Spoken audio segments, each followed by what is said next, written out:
नमस्कार, आप देख रहे हैं इंडिया वॉइस। आपके साथ हूं मैं स्वीटी दीक्षित। हम शुरुआत से शुरू कर रहे हैं हमारा खास बुलेटिन 5 शहर 5 खबर। कुछ देर में आपको अपनी टीवी स्क्रीन पर 5 तस्वीरें दिखाई देंगी। इनमें पहली तस्वीर है संसद सत्र के दौरान 9वें दिन हुए हंगामे की। दूसरी तस्वीर आपको दिल्ली विधानसभा की दिख रही होगी, जिसके बजट को लेकर दिल्ली और केंद्र सरकार के बीच सियासी संग्राम छिड़ गया है। तीसरी तस्वीर है दिल्ली के डिप्टी सीएम मनीष सिसोदिया की जमानत याचिका से जुड़े हर अपडेट की। और चौथी तस्वीर है उत्तराखंड में खालिस्तानी समर्थक अमृतपाल को लेकर जारी अलर्ट से जुड़े खबर की। तो वहीं पांचवी तस्वीर है प्रयागराज के उमेश पाल हत्याकांड से जुड़े अपडेट्स की। तो चलिए शुरुआत से शुरू करते हैं।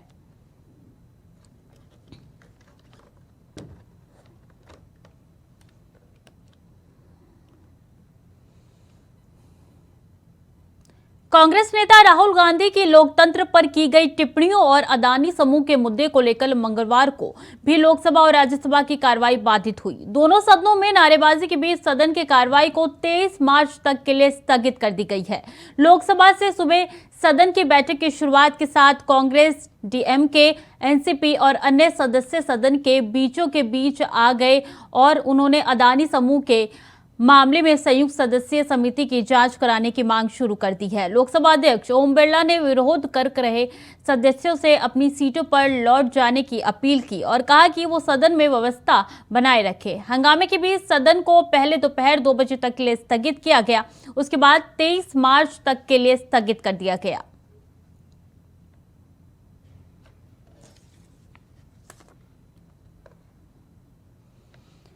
इसी खबर पे ज्यादा जानकारी के साथ सीधे दिनकर आनंद हमारे साथ जुड़ चुके हैं। दिनकर, देखिए 9वें दिन भी वही हुआ जब दोनों सदनों की कार्रवाई स्थगित हो गई। अब ये कार्रवाई स्थगित होकर 23 मार्च सुबह 11 बजे तक के लिए पहुंच गई है। जिसमें सबसे पहले दर्शकों को बता दें कि आज संसद के शुरुआती कार्यवाही से पहले विपक्षी दलों ने आज एक बार फिर से बैठक की। विपक्षी दलों ने दरअसल बैठक इस बात को लेकर की थी कि अगर संसद सत्र को फिर से स्थगित किया जाता है तो उसके बाद फिर हम अपने जेपीसी की मांग और राहुल को सदन में बोलने की मांग को लेकर प्रोटेस्ट करेंगे और एक पैदल मार्च निकालेंगे, जो कि थोड़े दिनों पहले भी किया गया था। सदन की शुरुआत होती है, उसके बाद सदन थोड़ी देर चलता है, उसके बाद फिर से सदन को स्थगित कर दिया जाता है। कमोबेश वैसा ही हाल राज्यसभा का भी देखने को मिला। राज्यसभा में भी बीजेपी नेता सुधांशु त्रिवेदी ने अपने वक्तव्य रखे। उसके बाद थोड़ी देर बाद फिर से विपक्ष की वही मांग सामने आती है, राहुल गांधी को बोलने की मांग और जेपीसी की मांग। इसको लेकर फिर से सदन एक बार स्थगित कर दी गई।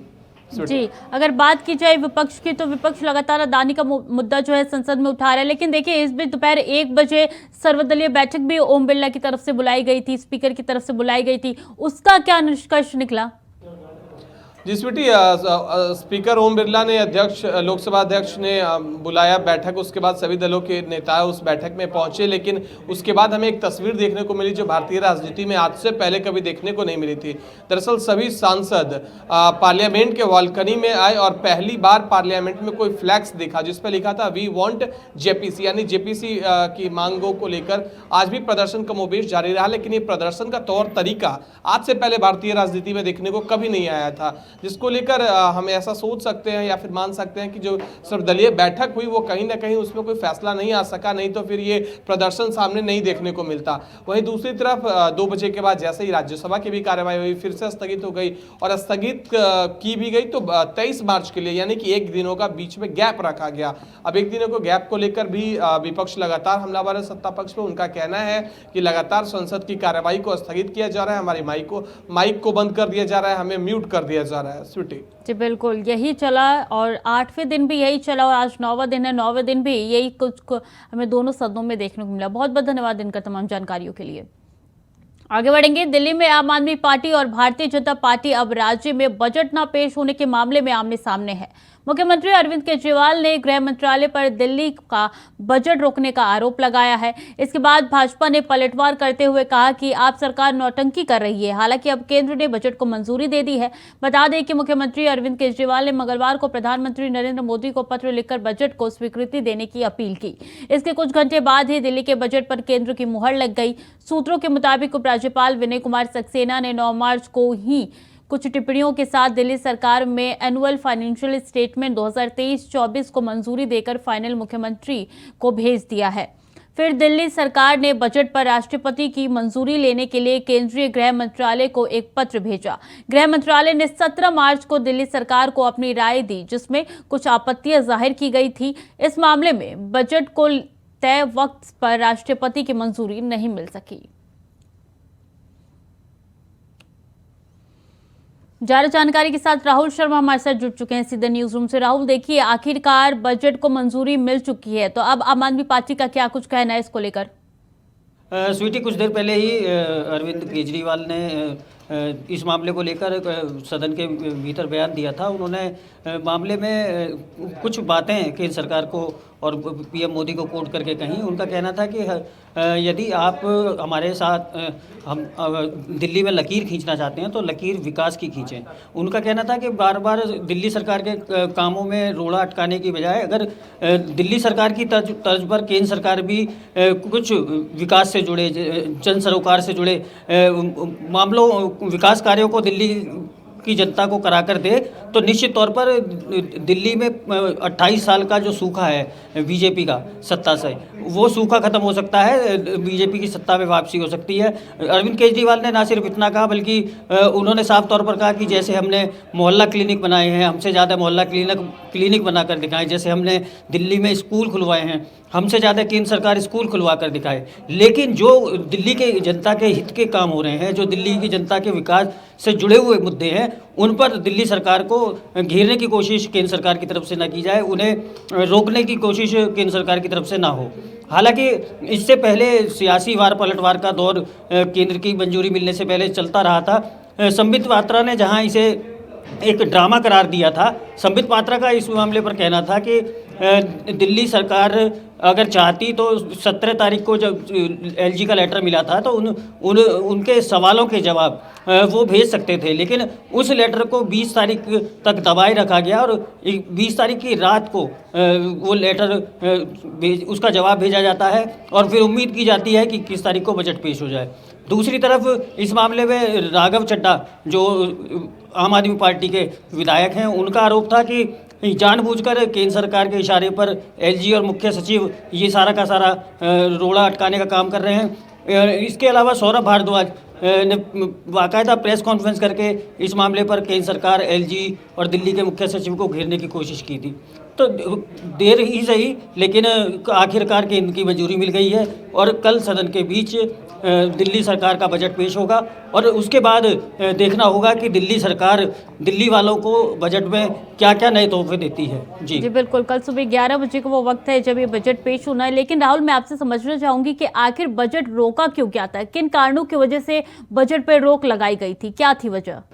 देखिए, ये एक सरकारी प्रोसेस है कि दिल्ली सरकार जब भी बजट पेश करती है उससे पहले उसे अनुमति के लिए केंद्र को भेजा जाता है। तो वो एलजी के माध्यम से बजट की कार्रवाई का सारा खाका वो एलजी के पास गया था। उस बजट में 500 करोड़ रुपए विज्ञापन पर खर्च करने की बात कही गई थी और इसी पर एलजी ने कुछ सवाल दिल्ली सरकार से पूछे थे और उसी को लेकर ये सारा बखेड़ा खड़ा हुआ। हालांकि इस मामले पर संबित पात्रा का कहना था कि कुछ सवाल एलजी ने अपने अधिकार के तहत पूछे थे, अगर उनके समय से जवाब दे दिए जाते तो कोई दिक्कत नहीं थी, बजट को केंद्र की तुरंत मंजूरी मिल जाती। लेकिन उन्होंने भी जो पिछले साल का दिल्ली सरकार का विज्ञापन का बजट था उस पर कई सवाल उठाए थे। दूसरी तरफ दिल्ली के मुख्यमंत्री अरविंद केजरीवाल का कहना था कि बीते बजट में 500 करोड़ रुपए हमने विज्ञापन पर खर्च किए थे और इस बार भी बजट में उतनी ही रकम ली गई थी, तो उस पर सवाल उठाने का कोई औचित्य नहीं बनता। तो कुल मिलाकर विज्ञापन के बजट को लेकर ये सारा बखेड़ा खड़ा हुआ। स्वीटी जी बिल्कुल, मंगलवार का पूरा दिन आरोप प्रत्यारोप का दिन रहा। आप बीजेपी पर आरोप कर रही थी तो वही पलटवार बीजेपी आप पर कर रही थी। बहुत बहुत शुक्रिया राहुल तमाम जानकारियों के लिए। तो आबकारी नीति घोटाले मामले में सीबीआई द्वारा गिरफ्तार दिल्ली के पूर्व उप मुख्यमंत्री मनीष सिसोदिया की जमानत याचिका पर राव रेवेन्यू कोर्ट ने मंगलवार को सुनवाई हुई। कोर्ट में सिसोदिया की ओर से उनके वकील दयान कृष्णन ने और सीबीआई की ओर से डीपी सिंह ने अपनी दलीलें पेश की। 2.5 घंटे चली बहस के बाद कोर्ट ने अगली सुनवाई 24 मार्च को 2 बजे तक देने का फैसला किया है। साथ ही कोर्ट ने सिसोदिया और सीबीआई के वकीलों से लिखित दलील जमा करवाने के लिए भी कहा है। आपको बता दें कि ईडी द्वारा गिरफ्तार सिसोदिया की जमानत याचिका पर 25 मार्च को सुनवाई होगी। तो मनीष सिसोदिया लगातार एक के बाद एक मुश्किल के घेरे में खड़े होते जा रहे हैं। एक बार फिर से उनकी जमानत याचिका पे अगली सुनवाई 25 मार्च को होगी, यानी कि एक बार फिर से उनकी सुनवाई जो है अगले 25 तारीख तक के लिए टल दी गई है। ज्यादा जानकारी के साथ नितिन चौधरी हमारे साथ जुड़ चुके हैं। नितिन, देखिए एक के बाद एक सुनवाई की तारीख ही मिलती जा रही है मनीष सिसोदिया को। आज एक बार फिर से यही हुआ।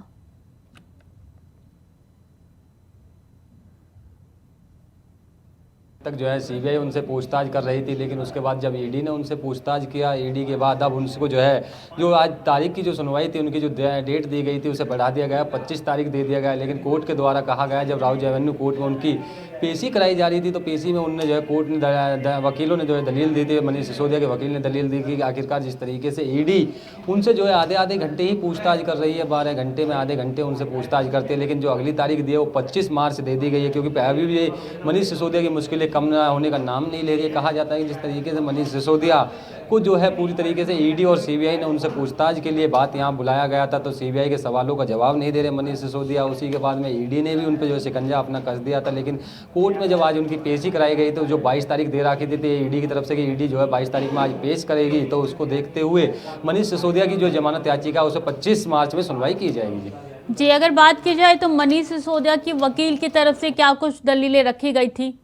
जी देखिए, बिल्कुल जब बात की जाए मनीष सिसोदिया के जो वकील हैं उनकी तरफ से जो दलीलें रखी गई थी उसमें यही कहा जा रहा था ईडी और सीबीआई जो है दोनों जो है कम समय तक जो है पूछताछ कर रही हैं, लेकिन ईडी जो है 12 घंटे में से आधे घंटे उनसे पूछताछ कर रही है। तो उसी को देखते हुए उनके वकील ने कहा था कि 25 की जो है उनको जो है ईडी को नोटिस भी भेजा गया। ईडी जो है पूरे सबूतों के साथ में अगली बार जब 25 तारीख में आएगी ईडी कोर्ट में जो है सबूत लेके आएगी मनीष सिसोदिया के खिलाफ अब तक कहाँ तक जाँच पहुँची, क्या क्या मामला उनसे पूछा गया। जिस तरीके से अब तक जो है आबकारी नीति मामले में मनीष सिसोदिया जो है तिहाड़ जेल के अंदर बंद है, उनसे पूछताछ जेल के अंदर की जा रही थी। तो जेल के अंदर जिस तरीके से पूछताछ में जो है काफ़ी इसमें जो है आरोप लगाया मनीष सिसोदिया ने, कहा है कि ईडी जो है मेरे से आधे घंटे ही पूछताछ कर रही है हर चीज़ के बारे में, लेकिन उसके बाद में जब आधे घंटे ही पूछताछ करी, क्योंकि 12 घंटे का जो है समय जो ईडी मांग रही थी कि मनीष सिसोदिया से अभी और भी पूछताछ की जाएगी। जो जमानत याचिका आज खारिज इस पर करा गया तो उसमें 25 तारीख दे दी गई है, लेकिन फिर ईडी ने दोबारा उनसे समय मांगा कि मनीष सिसोदिया की हिरासत और बढ़ा दी जाए। तो 14 दिन की जो न्याय हिरासत है वो दोबारा बढ़ा दी गई है, वो 3 अप्रैल कर दी गई है। तो 3 अप्रैल को जो मनीष सिसोदिया की जो सुनवाई है 25 अप्रैल में, पहले 25 मार्च को सुनवाई की जाएगी। उसके बाद जो 14 दिन की ईडी की तरफ से दोबारा मांगी गई थी कि दोबारा जो है सुनवाई करनी है, अच्छी तरीके से उनसे पूछताछ करनी है, लेकिन ईडी का कहना था कि ईडी जो है ईडी का कहा है कि इस तरीके से जो पूछताछ की जा रही है मनीष सिसोदिया की जो चैट हैं और जितने भी जो मैसेज वगैरह जो डिलीट हुए हैं उसमें जो डाटा उनका डिलीट हुआ मनीष सिसोदिया ने पहले ही डिलीट कर दिया है, तो उस डाटा को किस तरीके से रिकवर किया जाएगा तो अभी उसमें थोड़ा समय लगेगा। तो इसलिए जो है मनीष सिसोदिया से ईडी दोबारा से पूछताछ करेगी। जी बिल्कुल, तो लगातार मनीष सिसोदिया की मुश्किलें बढ़ती जा रही है, कम होने का नाम नहीं ले रही। बहुत बहुत शुक्रिया नितिन तमाम जानकारियों के लिए। वक्त चला छोटे से ब्रेक का, जल्द लौट रहे हैं। ब्रेक के बाद एक बार फिर से स्वागत है आपका। बुलेटिन में आगे बढ़ेंगे। खालिस्तान समर्थक और पंजाब से भगौड़े अमृतपाल सिंह को लेकर उत्तराखंड में भी पुलिस अलर्ट मोड पर है। उत्तराखंड के उधम सिंह नगर जिले में कुछ खालिस्तानी समर्थक होने के चलते अंदेशा जताया जा रहा है कि वो भागकर उत्तराखंड आ सकता है। ऐसे में खुफिया एजेंसियां लगातार नजर बनाए हुए हैं। उत्तराखंड पुलिस के स्पेशल टास्क फोर्स को इंटरनेट मीडिया पर चल रही गतिविधियों को चेक करने की जिम्मेदारी सौंपी गई है। वहीं पुलिस महानिदेशक अशोक कुमार ने एसएसपी उधम सिंह नगर को चेकिंग और सतर्कता बढ़ाने के निर्देश दिए गए हैं। बता दें कि उधम सिंह नगर, हरिद्वार और देहरादून में पुलिस विशेष निगरानी बनाए हुए है। सोशल मीडिया की भी मॉनिटरिंग की जा रही है। राज्य में खुफिया एजेंसी और एसटीएफ को भी अलर्ट रहने के निर्देश दिए गए हैं। ज्यादा जानकारी के साथ अभय कैंथुरा हमारे साथ जुड़ चुके हैं। अभय, देखिए पंजाब से लेके उत्तराखंड तक अमृतपाल को ढूंढने की कवायद लगातार जारी है और दोनों ही राज्य अलर्ट मोड पर चल रहे हैं।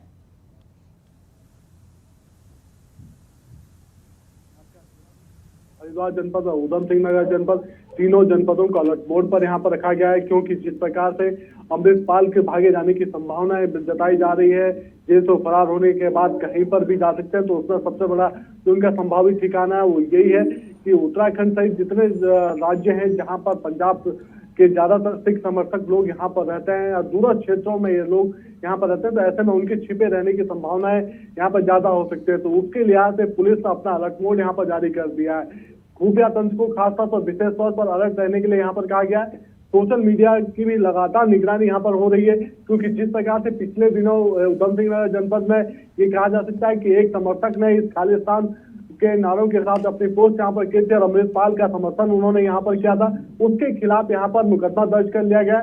ऐसे ही दूसरे जो सोशल मीडिया अकाउंट्स हैं जिस पर संभावना जताई जा रही है कि अमृतपाल या उसके समर्थकों की यहाँ पर बातचीत हो सकती है, कि अमृतपाल या उसके समर्थकों की यहाँ पर बातचीत हो सकती है या उसके जरिए कोई मैसेज डिकोडिंग की बात यहाँ पर हो सकती है। तो उन सब चीज़ों पर नजर रखने का काम यहाँ पर किया जा रहा है। तीनों ही जनपदों के जो पुलिस कप्तान है उनको खासतौर पर अलर्ट रहने के लिए कहा गया है। देखना ये होगा कि पुलिस की सतर्कता के बीच में अगर अमृतपाल की कोई संभावना यहाँ पर मिलती है तो कैसे उनको गिरफ्तार यहाँ पर किया जाता है। लेकिन इतना जरूर कहा जा सकता है कि उत्तराखंड के इन तीनों जनपदों को संवेदनशील स्थान पर रखा गया है और उसके हिसाब से यहाँ पर पुलिस को अलर्ट मोड पर रखने के लिए कहा गया है। जी, यानी कि पूरी तरीके से पुलिस जो है वो जांच में जुट चुकी है। देखिए, आप समर्थकों की बात कर रहे थे, तो क्या किसी के ऊपर एफआईआर दर्ज हुआ है, किसी की गिरफ्तारी हुई है, क्या क्या जानकारी है? जी बिल्कुल, अभी अमृतपाल के भागे जाने के बाद अभी तक की कोई कार्रवाई पुलिस की तरफ से ऐसी कोई बड़ी कार्रवाई की यहाँ पर सूचना नहीं दी गई। लेकिन इतना जरूर कह सकते हैं कि जब अमृतपाल को लेकर एक अभियान था यहाँ पर चल रहा था, जब वो उनकी संभावना यहाँ पर जताई जा रही थी, तो उनके समर्थन में एक व्यक्ति ने सोशल मीडिया पर अपनी पोस्ट यहाँ पर लिखी थी और उस व्यक्ति के खिलाफ उधम सिंह नगर जनपद में पुलिस ने अपनी एफआईआर दर्ज कर ली है। कोशिश यही है कि इस तरह की जो सोशल मीडिया पर जो पोस्टर अगर कोई डालता है तो उन पोस्टरों को हटाने का काम किया जाए और उसके ऐसे व्यक्ति के खिलाफ जो उन पोस्टरों का समर्थन करता है उनके खिलाफ यहाँ पर कानूनी कार्रवाई की जाए, ताकि किसी भी प्रकार से कोई दंगा या इस तरह की शांतिप्रिय जो वार्ता है वो यहाँ पर उन सब चीज़ों को उपद्रव जैसी स्थिति यहाँ पर ना आए, किसी प्रकार से जो कानून व्यवस्था वो बाधित यहाँ पर ना हो। तो उन सब चीज़ों को लेकर पुलिस लगातार निगरानी कर रही है।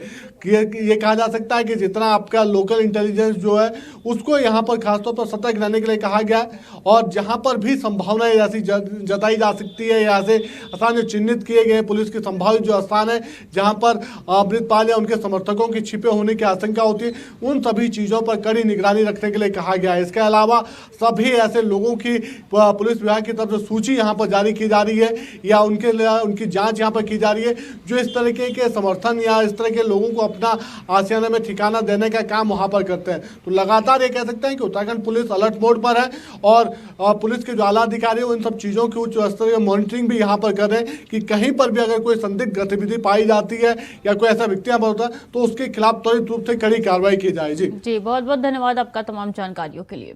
आगे बढ़ेंगे। उमेशपाल हत्याकांड मामले में मंगलवार को प्रयागराज विकास प्राधिकरण ने हत्याकांड में शामिल शूटर गुड्डू मुस्लिम के घर पर मकान गिराए जाने का नोटिस लगा दिया है। दरअसल शूटर गुड्डू के घर पर फिलहाल कोई रह नहीं रहा है, जबकि गुड्डू मुस्लिम के चकिया स्थित घर बेहद संकरी गली में है। इसके कारण बुलडोजर या कोई दूसरी मशीन उसके घर तक नहीं पहुंच सकती है। बता दें कि यूपी पुलिस ने शूटर गुड्डू मुस्लिम पर 5 लाख का इनाम घोषित कर रखा है। फिलहाल वो फरार चल रहा है। बता दें कि शूटर गुड्डू के घर पर बुलडोजर चलाकर घर को ध्वस्त कर देने का आदेश जारी हुआ है। इस संबंध में प्रयागराज विकास प्राधिकरण ने उसके घर पर नोटिस लगा दिया है। बता दें कि प्राधिकरण ने इस घर पर कोई अवैध निर्माण तो घोषित कर दिया है, मगर संकरी गली होने के कारण इसमें बुलडोजर नहीं जा सकती है। ज्यादा जानकारी के साथ शोएब रिजवी हमारे साथ जुड़ चुके हैं। शोएब, देखिए, अब गुड्डू के घर पे जो है ये पोस्टर चस्पा कर दिया गया है। बिल्कुल निश्चित तौर पर पीडीए ने इस तरह से कह सकते हैं कि अपनी कार्रवाई शुरुआत कर दी है। गुड्डू मुस्लिम जिस पूरी घटनाक्रम में आरोपी है, बताया जा रहा है कि उमेशपाल की जब हत्या की गई थी उस वक्त जो बमबार दिखाई पड़ रहा था सीसीटीवी में वो गुड्डू मुस्लिम था और उसके घर को चिन्हित कर लिया गया है। बाकायदा जो पीडीए है उसकी तरफ से नोटिस चस्पा कर दी गई है। 25 तारीख तक उसको समय दिया गया है इस पूरे मामले में अपना जवाब दाखिल करने के लिए। हालांकि गुड्डू मुस्लिम खुद 5 लाख का इनामिया है, फरार है। ऐसे में अब उसकी तरफ से कौन जवाब दाखिल करता है ये भी सवाल जरूर उठता है। हालांकि ये एक प्रक्रिया के तहत नोटिस जो चस्पा कर दी गई है, 25 तारीख के बाद पीडीए तय करेगा कि आगे क्या कार्रवाई करना है। फिलहाल ये माना जा रहा है कि 25 तारीख के बाद किसी भी समय पीडीए गुड्डू मुस्लिम के घर को जमींदोज कर सकती है। इससे पहले भी जो गुलाम है इस पूरे घटनाक्रम में जिस पर 5 लाख का इनाम है वो भी शूटर था, उसके घर पर कार्रवाई की और उसका घर जमींदोज किया था। इससे पहले 3 और मकानों को गिराया गया था जो अलग अलग मकान बताया जा रहा है कि अतीक और उनके समर्थकों के हैं।